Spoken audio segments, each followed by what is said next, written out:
আরে বন্ধু, আমার খুব জ্বর হয়েছে রে। আরে জ্বর হয়েছে তো ওষুধ খেয়ে নে রে বাবা।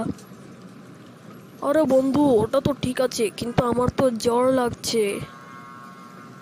আরে তাহলে তুই বিশ্রাম নে রে বাবা। আরে বন্ধু, কিন্তু কিন্তু আমার তো জ্বর লাগছে। আরে বাবা, কখন থেকে জ্বর লাগছে জ্বর লাগছে বলতেই আছে। হ্যাঁ, বললাম না ওষুধ খা, না হলে বিশ্রাম নে। আরে রাগাস না, আসলে আমার তো জ্বর লাগছে।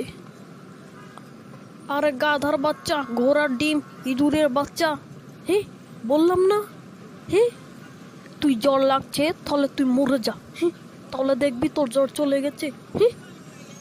আরে বন্ধু, আমার একটা কথা বলার ছিল, সেটা হচ্ছে যে আমার খুব জ্বর লাগছে।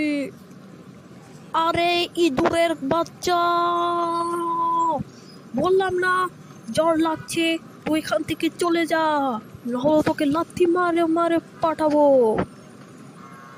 আরে ভাই, কিন্তু আমার তো খুব জ্বর লাগছে। আরে শয়তানের বাচ্চা, তোর জ্বর লাগছে না? হ্যাঁ, তো তুই ইঁদুরের ডিম খা, ঘোড়ার ডিম খা, না হলে এমন লাথি মারবো, এমন থাপ্পড় মারবো, এমন কি মারবো আমি নিজেও জানি না, মারতে মারতে তোর জ্বর ভালো করে দেবো। এই, আরে বন্ধু, তুই এত রাগাচ্ছিস কেন? বললাম না আমার অনেক জ্বর লাগছে। আরে মরিচের বাচ্চা, খরগোশের বাচ্চা, তোর জ্বর কোনোদিন ভালো হবে না। আর একবার যদি বলিস যে তোর খুব জ্বর লাগছে না, তোকে আমি লাথি মারতে মারতে মাটির ভিতরে ঢুকিয়ে পানি খাওয়িয়ে এমন মারা মারবো, তুই আকাশেও চলে যাবি। ওরে কিন্তু, আরে কিন্তু বাচ্চা, তুই এখান থেকে যাবি নাকি আমি তোকে মারবো? আমি পাগল হয়ে গেছি। আমি কোথায় আছি?